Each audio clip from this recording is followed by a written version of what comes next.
In the 1940s, a doctor watching children in post-war London noticed something strange. Some ran to their mothers for safety, others froze in silence, and some turned away, as if love itself was dangerous. At the time, no one understood it. But today, science is clear. The way we were loved as babies decides how we love as adults, whether we cling, whether we push away, or whether we finally feel safe. Ask yourself, have you ever wondered why you chase someone who ignores you?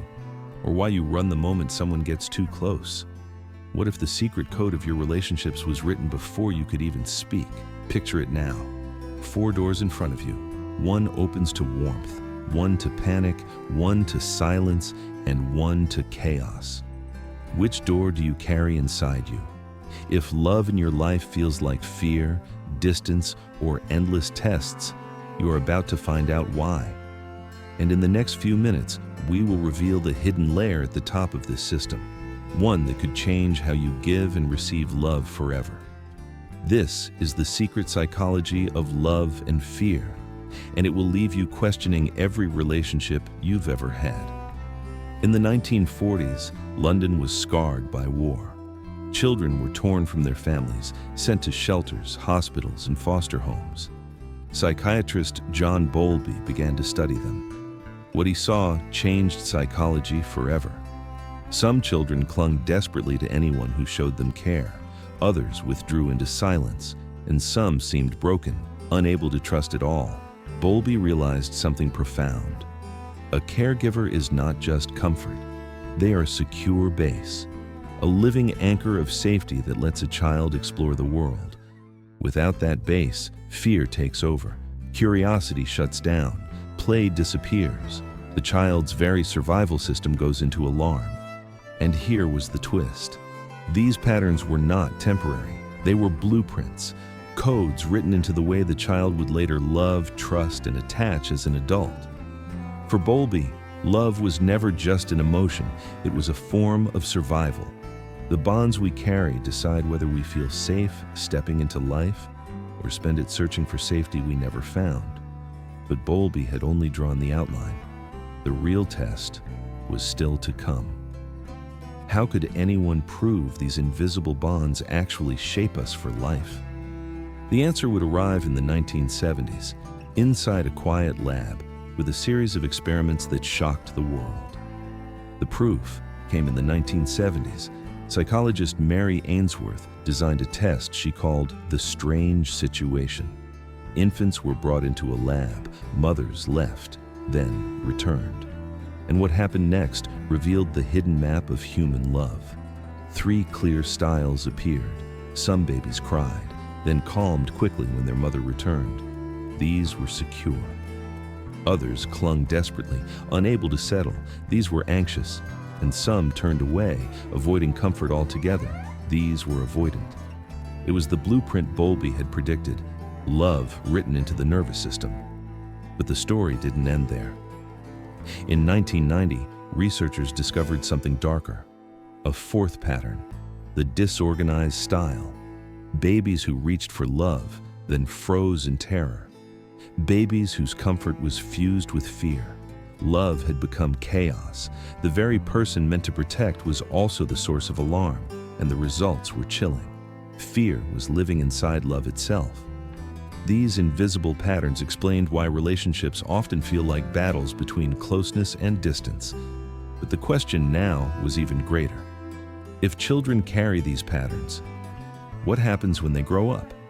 By the 1980s, the question grew louder. If children carried these patterns, what happened when they fell in love? Psychologists Cindy Hazen and Philip Shaver found the answer. They mapped the same attachment styles onto adult romance, and the results were striking. Secure adults could give comfort without fear. They trusted closeness. They welcomed love. Anxious adults chased it. They clung to partners, terrified of being abandoned. Avoidant adults withdrew. They kept distance, fearing intimacy itself. And then came the darkest pattern, the disorganized style. Adults who both ran and clung, who craved love and feared it at the same time. For them, intimacy became chaos.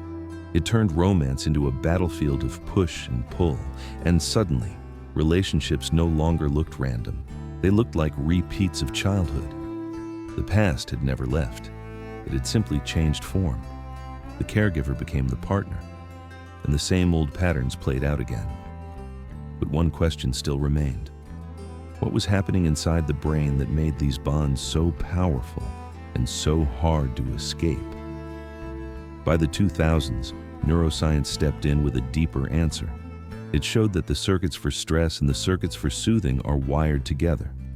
At the center sits the amygdala, the brain's alarm bell.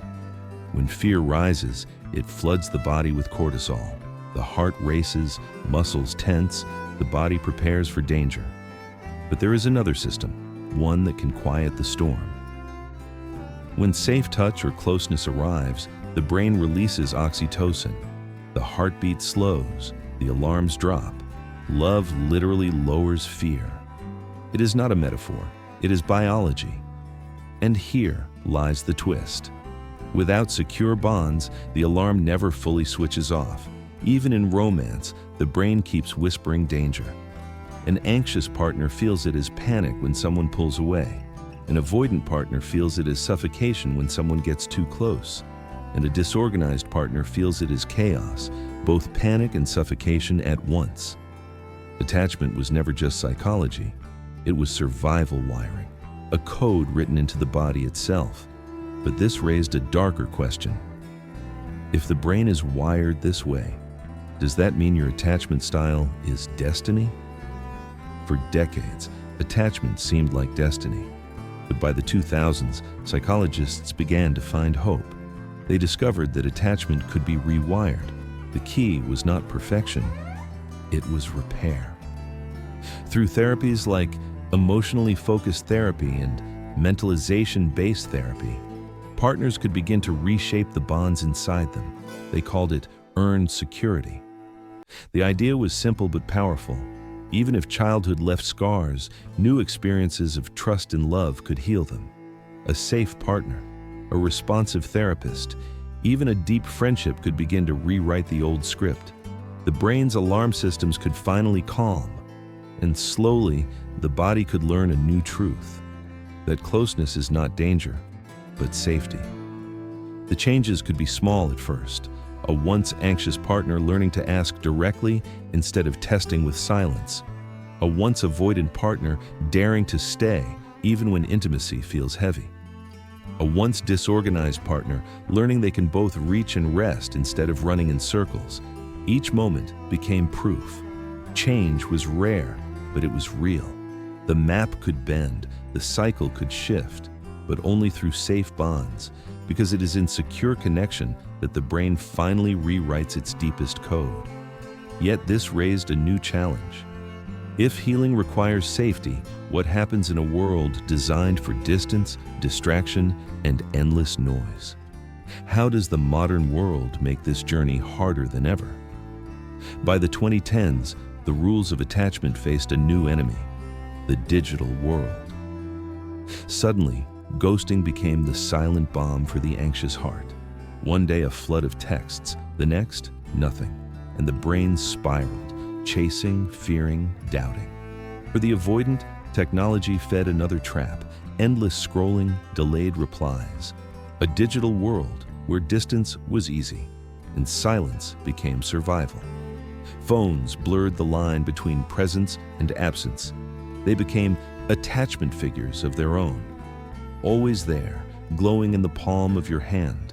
Sometimes warm, sometimes gone. And for the disorganized, the chaos grew sharper. A late-night typing bubble, then a vanishing reply. Love fused with fear in real time through glass screens. This wasn't just human history repeating. It was algorithms amplifying ancient alarms. The very circuits built to seek closeness were now hijacked by apps, swipes, and notifications. Love was no longer just about people. It was about the systems shaping their attention. Technology had become the new parent, offering comfort one second, withdrawing it the next. And in that push-pull, the cycle of love and fear grew louder than ever. The question is clear. If attachment can bend, And if the digital world keeps twisting it, then what is the hidden key that could finally break this cycle? For decades, psychologists searched for the cure to insecure love. They looked at craving, they looked at control, but the missing piece was neither. The real answer was safety. Secure people don't avoid closeness. They don't panic when loved ones step away. They regulate together. They can offer comfort without panic. They can accept closeness without fear. This is called co-regulation. Two nervous systems calming each other in real time. And the science proves it. When couples share secure bonds, the body lowers cortisol, the stress hormone. It raises oxytocin, the chemical of trust and warmth. Love literally rewires the body toward peace. And here lies the twist. The opposite of fear isn't independence, it's safe dependence, not isolation, but connection strong enough to let both partners breathe. This was the truth Bowlby and Ainsworth began to uncover. And it is the truth neuroscience keeps confirming. But even this was not the end. Because decades later, another question rose. What happens beyond secure attachment? What if the pyramid of human love points even higher? That was the secret layer Maslow quietly uncovered. A layer not about what you receive, but about what you give. So what was the hidden truth researchers found waiting at the top? At the very end of his life, Abraham Maslow made a quiet change. Between 1969 and 1971, he added a hidden layer above self-actualization.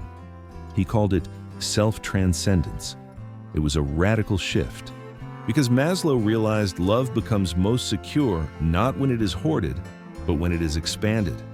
Beyond self, into purpose, into service, into meaning.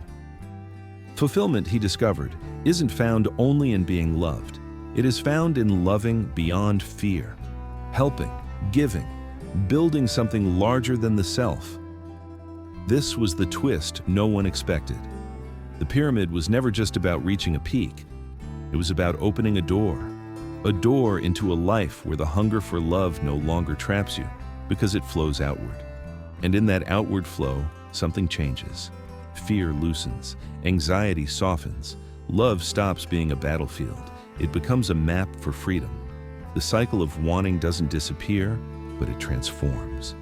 It becomes less about who will love me and more about how can I love. This was Maslow's hidden gift, the final layer most people never hear about, and it reshaped everything we thought we knew about the psychology of love and fear. So the question remains, if this secret is true, what does it reveal about why we never stop needing love? The final truth is simple. We never stop needing love, because safety, not independence, is the real end game. All the climbing, all the striving, all the running. It was never about being alone at the top. It was about finding someone safe enough to stand beside. Here's the twist. Fear is not the enemy. It is the signal. A cry from the body that says, "Come closer." Healing begins when love calms fear, and fear, in turn, reminds us why love is vital. That is the hidden cycle. Every text unanswered, every hug that melts tension, every fight followed by repair. Each moment is the brain quietly asking, "Am I safe with you?" This is the secret Maslow hinted at. This is why love has always been survival, not just comfort, not just romance, but the nervous system's deepest law. So ask yourself now, who in your life makes the fear grow quiet? Because that is where love is real. From post-war children in London to the messages lighting up your phone today, the story of attachment explains why love feels like life itself. It is not just romance, it is not just comfort, it is the nervous system's deepest law. But here is the truth. Your style is not your prison. Even if you grew up anxious, avoidant, or caught in chaos, safety can be learned. With trust, with repair. With the right people, the map can bend, and love can finally feel like home. That is the power hidden inside this science, and that is why these truths matter. For more hidden psychology that reshapes the way you see the world, subscribe now. Because the next secret could change the way you love forever. And tell us in the comments, are you secure, anxious, avoidant, or still searching?